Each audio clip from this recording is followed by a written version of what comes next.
4, 3, 2. Justice Matters. Glenn Kirschner, thank you very much for joining me here on this scorching hot July day. Happy to be here, Pete. I'm down in Northern Virginia. It's about 94 degrees, so we're baking down here as well. You have a nice air-conditioned space there. The Justice Matters studio has AC. You're doing very well. Yes, we're doing fine here. Well, I have a lot of things to ask you. I don't understand a lot of things, which is why I called you. First of all, Emil Bove, he seems like a very bad person, and he's about to get to confirm to a very important decision. And then if he does, it means like really bad things in terms of the precedent it sets. Can you explain to me what if you agree with that and why it matters? Yeah, Emil Bove is disqualified several times over from ever being a federal court judge, a judge of any kind, traffic court judge. He is the one who orchestrated the dirty deal with Mayor Eric Adams of New York. Pete, I can't tell you how unethical it is, how it makes career prosecutors basically throw up in our mouths every time we think about it. When you leverage a criminal prosecution for a political favor, you don't say, look, judge, we've got the goods on Eric Adams. We can convict him. We can prove guilt beyond a reasonable doubt. But we want him to do a favor, though, for our boss, the president of the United States. We want to help him. We want him to help the president with his immigration and deportation priorities. So we want to dismiss his criminal case. That's insanity. I mean, in no rational practice of the law is that okay to do. I mean, and it's intuitive, right? You don't have to be a lawyer to understand. Right. Yeah, exactly. It's a gross abuse of the power of a prosecutor. Like the kind of thing that happens in bad places. Yeah. In places where you don't even pretend to have a legitimate government or Department of Justice. So, that's for openers. And then when he was on his rampage, working his way through the public integrity section at the Department of Justice, telling people in there, the career lawyers, somebody's going to sign this damn dirty dismissal motion in the Eric Adams case, or there's going to be hell to pay. Again, that is not the way you go about supervising federal prosecutors. I know, because I supervised federal prosecutors for a very long time at DOJ.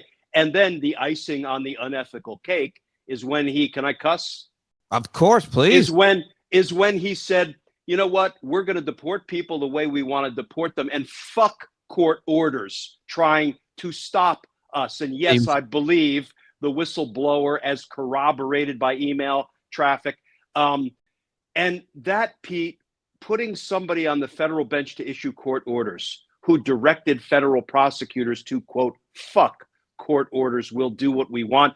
That would be like taking, a doctor, making him chief of surgery, and he directed his doctors underneath him to just go in and kill the patients. Fuck the patients. I mean, it is just that dramatically bad to have a guy like that be a federal judge with life tenure. I mean, will it happen with this Republican Party? Who the hell knows? It looks like he's got the votes, right? I mean, he's a nominee to serve as a federal judge, United States Court of Appeals for the Third Circuit. What is that circuit? What does that mean? How much power do they have? I mean, it'd be a very, there's not that many circuit court judges, are there? There's how many? Well, there are 13 federal judicial circuits, but this, among other states, this would cover criminal prosecutions in New York. And let's face it, the Southern District of New York U.S. Attorney's Office often gets the most important, most high-profile, most serious criminal prosecutions.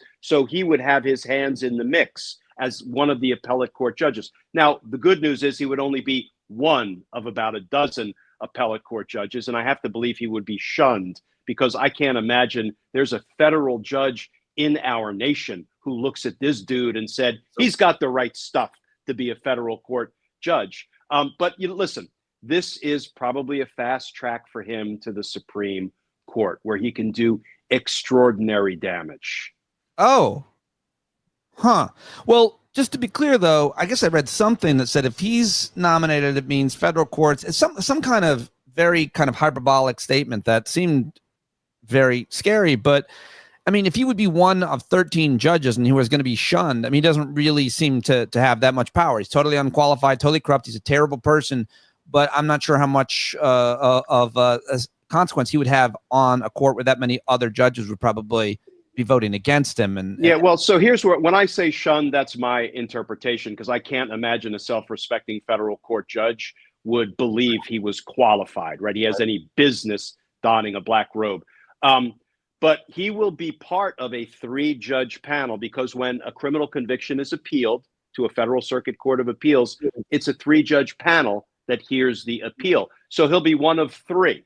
And so, you know, you can do some damage as one of 3 judges on a panel deciding cases day in and day out. But yes, it's not like, you know, he is a judge who will be making any decisions exclusively on his own. So there is some cushion against his, you know, unethical behavior and his illegality.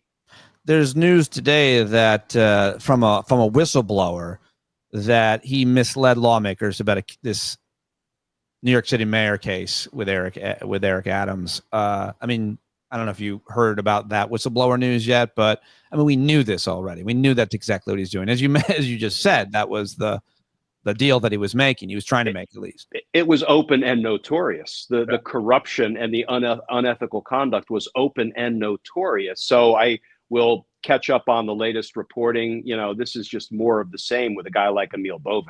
Do you know when this Senate is expected to vote on him? I'm trying to. I don't know. He came out of committee about a week ago, and I don't know if they've set the floor of the full Senate vote yet. I haven't heard if they have. Okay, so wanted to ask you certainly about that guy. I also have to ask you about another particular lawyer named Todd Blanch, who is playing a really key role now in this whole Epstein craziness. You've done a lot of really good informative videos and other interviews about this, but he was Trump's criminal defense attorney. I guess he's a pretty good lawyer, and I'm not sure which cases he worked on for Trump, but now he is what and why is that important? And also, more importantly, everybody said this has never happened. You would never send a guy of this rank, a deputy attorney general, to question a witness. So I'm really interested in what that's all about. Yeah, let me talk about Todd Blanch. But just if I back it up a little bit, when I hear Donald Trump spouting off his nonsense on cable news, which they gave him about an hour to do it uninterrupted and unfact-checked yesterday, which still drives me to distraction, which is why I'm so happy to be independent from corporate media 100% at this point. Yeah. But when he says stuff like Trump, oh, this whole, Epstein and Maxwell thing was an orchestration. It's a hoax cooked up by the Democrats. Pete, let me start with this, and then we're going to go to Todd Blanch. Sure. Jeffrey Epstein was indicted in 2019 by Donald Trump's DOJ as headed up by Bill Barr. Ghislaine Maxwell was indicted in 2020 by Donald Trump's DOJ headed up by Bill Barr. And now Donald Trump is saying, oh, these cases against these two were hoaxes by the Democrats. So yet what? You took all the evidence that was in the Democrat hoax investigation and you used it to indict these people. I mean, the gaslighting is just, it's insane. Todd Blanch was Donald Trump's criminal defense attorney for an extended period of time, including representing him in the New York criminal prosecution, where Todd didn't perform so good because Donald Trump was convicted of 34 felonies in a New York minute. That jury barely had time for a cup of coffee when they went back to deliberate. They banged him out, 34 felony convictions. Good work, Todd. Heck of a job, Toddy. So here's the thing, Pete. When you're a criminal defense attorney, and you have an extended relationship with the client, you are the keeper of your client's secrets and confidences and incriminating evidence and information. In a good attorney-client relationship, the client has to unburden himself or herself of what they did. So there are no surprises when the defense attorney goes into court and tries to defend against the charges. And the fact that Todd Blanch is the keeper of Donald Trump's secrets, including incriminating secrets, he must keep that confidence forever, because the attorney-client privilege does not end when the relationship between attorney and client ends. So he's still keeping Donald Trump's incriminating secrets.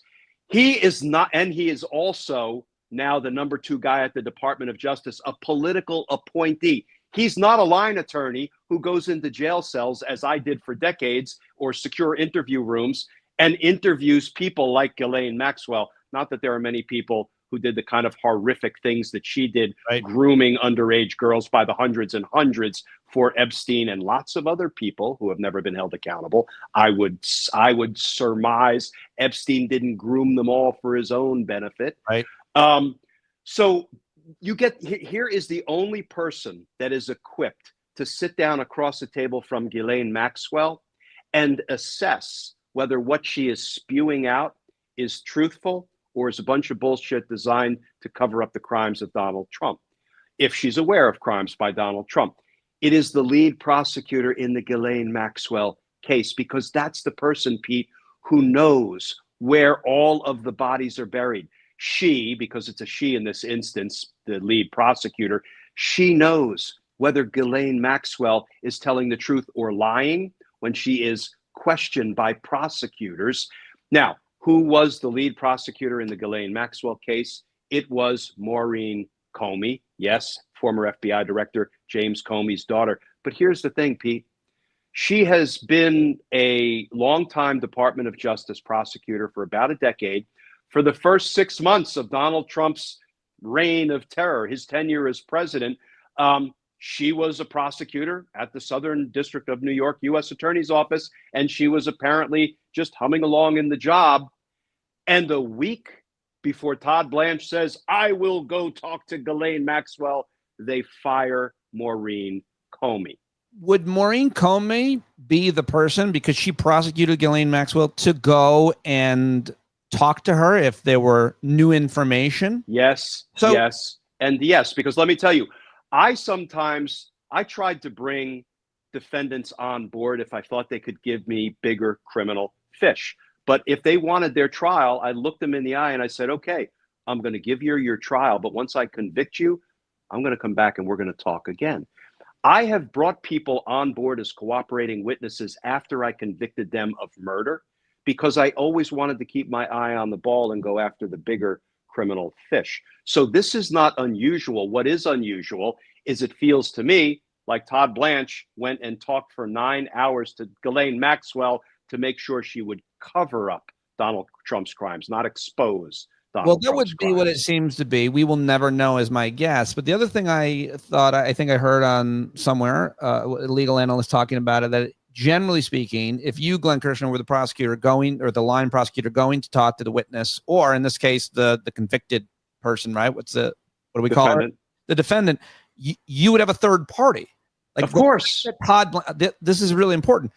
My understanding, at least, Todd Blanch is talking to her privately with no other person to record this conversation. Well, I don't know that. I haven't seen reporting on that. Let me tell you, it is. I heard that on Face the Nation on CBS with Margaret Brennan. I'm just saying, I don't know. It's a cardinal sin for prosecutors to ever speak with a witness, with a defendant, with an aspiring cooperator, without a law enforcement agent right there documenting everything that person says, because then I, as the prosecutor, am protected against allegations that you promised this witness or this defendant something and you haven't disclosed that to the defense. I thought it was interesting that we saw a letter yesterday jointly authored by Senator Whitehouse and Senator Durbin saying, we demand the release of the 9 hours of Ghislaine Maxwell recordings that Todd Blanch should have made during his interview with her. Now, let's see if he says, oh,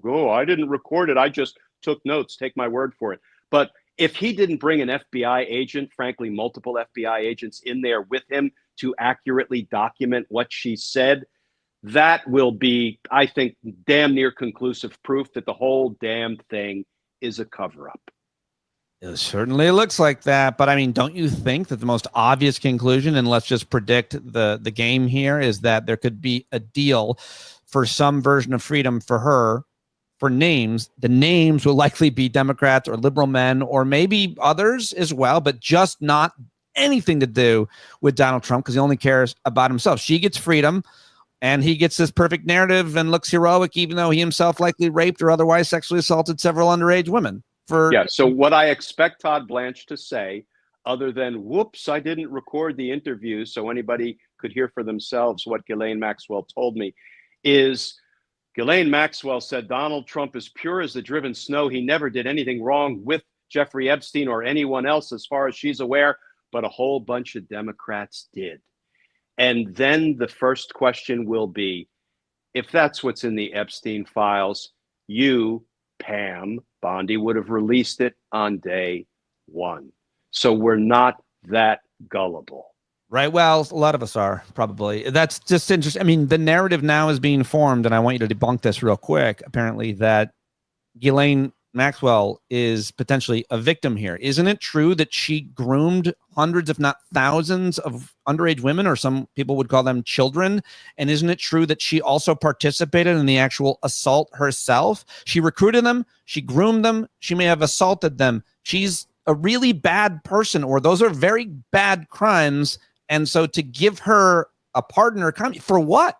For what would happen? I mean, to protect the president. To protect the president. Public it. It wouldn't be. He would have to tell us that she did something for us, that she gave them what information? I mean, they already have this information. If we weren't living in the legal upside down, you're exactly right, Pete. You don't reward somebody who provides information to the government unless it is truthful, accurate information that helps you hold others accountable for their crimes. And when you said she committed all these crimes, don't take our word for it. Take the word of a jury of her peers who convicted her of 6 felonies involving conspiracy with Jeffrey Epstein and sex trafficking of young girls. So, she should get exactly nothing. Not a pardon, not a sentence commutation, not a Rule 35 reduction in her sentence, nothing. Unless she comes clean, she says, okay, let me give you the 100 people truthfully, and we would have to have evidence that corroborates what she says. Anytime you sit down with somebody like this, the 3 most important words are corroboration, corroboration, and corroboration. You need outside independent evidence, emails and text messages and cell site information, other witnesses, surveillance photos, videotapes, to prove that what she says is truthful. You can't just say Bill Clinton raped 9 women without there being some corroboration. But by the way, isn't some of the corroboration in the files? When people talk about the Epstein files, I think it's just important to say some say there is no list. It's all a myth. And I think a lot of it is a conspiracy, but also any court case, any criminal case has thousands of documents. So what we're talking about here are probably witness testimonies. There are thousands of documents as a result of the prosecution of Jeffrey Epstein and Ghislaine Maxwell. Those are under lock and key, like plenty of other legal documents, right? Documents, videotapes, DVDs. There's been some reporting. I mean, they raided Epstein's island. They raided Epstein's mansion in New York. They have probably storage rooms full of evidence that constitutes the Epstein files. And, if Ghislaine Maxwell starts making claims about who did what, well, then they ought to be corroborated by the Epstein files, which, of course, we're probably never going to see. Just real quick, do you think that this issue, her potential pardon or commutation, could happen? I mean, I guess your guess is as good as everybody else's. I'm guessing, what would it mean if the president, I guess, again, your guess is as good as the rest of us on that, right? That's not your expertise necessarily. But. Can you imagine with the way Donald Trump wields the pardon power, and given that the Supreme Court has said that's a core constitutional function, he can sell pardons for his own self-enrichment if he wants, and he can't be prosecuted. I frankly suspect he will give her a pardon to make sure he can craft her story in a way that it doesn't incriminate him. I was on CNN. I didn't really know the best answer to this, and I should. I think I know one, but what is the best answer to why, if Donald Trump is in the Epstein files, why didn't the Biden administration release them? What is the answer to that? Because the Biden administration did not run on, we promise you that a lot of pedophiles in there. We're going to release it. We're going to release it. We're going to release it. I mean, Kash Patel and Dan Bongino and all these people are saying this kind of stuff. And now it's coming back to haunt them because the MAGA base are like, okay, now where is it? You promised it to us. And even Pam Bondi in February, when she was asked point blank, what about the Epstein client list? She said, it is on my desk for review, until a couple of months later, she said, it doesn't exist. Again, how foolish are we? So what was your question? I got off track. Why didn't the Biden administration release the files? But no, you answered. Because, but Pete, we're not in the business at the Department of Justice in just releasing investigative files. We're in the business of investigating, seeing if the evidence supports a criminal conviction, going to trial, and whatever we introduce publicly during the course of a trial becomes the public record that we release. So, no, we don't just willy-nilly, even if it might hurt our political opponents, we don't just willy-nilly release criminal files. But Trump and company have been promising it for so long, and now some of the claims they're making can be answered by those files. So, okay, put up or shut up. Last question for you. How are federal courts holding up? You had a video over on YouTube, Justice Matters, and everybody should be watching these, all of Glenn's videos, subscribing to him on Substack, but talking about a few cases that went the way of justice, if you will. So, but my question is, like, are federal courts able to do anything based on what recently the Supreme Court decided in June, much less, who the makeup of those federal courts? Yeah, federal courts are holding strong. And by that, I mean the federal trial court judges and the federal circuit courts of appeals judges. Everybody instantly says, but the Supreme Court. And I'm with you, but the Supreme Court, those 6 radical right-wing justices who seem forever, willing to expand Donald Trump's power, even though he is wielding it unlawfully and unconstitutionally. But, the federal courts have been holding strong. There were 3 on Friday. There were 3 losses for Trump within 24 hours, significant losses. And so the courts will continue to hold strong. There was a great deep dive piece in the Washington Post a few days ago cataloging all of the cases in which Donald Trump's dirty DOJ lawyers are defying court orders or delaying court orders or making misrepresentations to federal court judges, and they are being caught. I commend that deep dive Washington Post article. It was July 21st to everybody. But, the courts are only as strong as they can enforce their orders if the Trump administration just begins to openly defy them and say, look, I don't really care what the Supreme Court says anymore. We're going to do what we damn well please. That, in my opinion, Pete, is the moment he becomes an illegitimate president of the United States, because that will be an announcement that he is no longer willing to abide by our constitutional construct of government. And that's when he calls the military in to try to keep him in power. And as an old Army guy, active duty, that is when we have a responsibility to disobey unlawful orders. And hasn't that already passed that threshold? Has he not defied court orders already? He has delayed. He has flirted with defying them. Sometimes he defies them and he comes into compliance. One example is when, the courts ruled that his cutting all Department of Education funding off was unlawful. What just happened? And everybody should take heart and view this as a point of light. A few days ago, 10 Republican senators said, hey, sport. They didn't call him sport, but I call him sport. Release the damn DOE funds, including to my state. And he did. He relented. And coincidentally, that was complying with a court order that what he was doing was illegal. So and they did that again with the NIH grant money. So right now, some of the Republicans are standing up to him occasionally, and he's backing down. That's important, because I think the more often the Republicans can stand up to him, the more likely they are to keep standing up to him. So all hope is not lost, but we're still living in the Trump-induced darkness, looking for those points of light. You're doing a great job at showing us them when they exist, and I appreciate you doing it here with me, as always. Thank you, sir. You're dismissed. Justice Matters. Yes, sir. All right. Friend. Yeah. By the way, go listen to his interview with Mo Davis. That was awesome. That was fun. Glad you did that. Yeah. Love him. He's running for Congress. All right. Glenn Kirschner, everybody. There he goes. Take care, Pete. Yep. Love Glenn Kirschner. Love you. Loved having you here live. And now I'm going to stop the audio, but I'll stay here and answer all these questions from a guy named Eric Smith in the chat. been reported Trump was offered a pardon in exchange for his resignation. What? Well, I don't understand. I don't understand. Pardon for what? I don't think MAGA will like a Maxwell pardon. I don't know. They feel like they're already positioning to make her a victim somehow. How are they going to do that, though? But I agree with you so far. Obviously, a pardon would serve to help one person other than Maxwell herself, and that's Donald Trump. It smells real bad. Would it smell real bad to MAGA?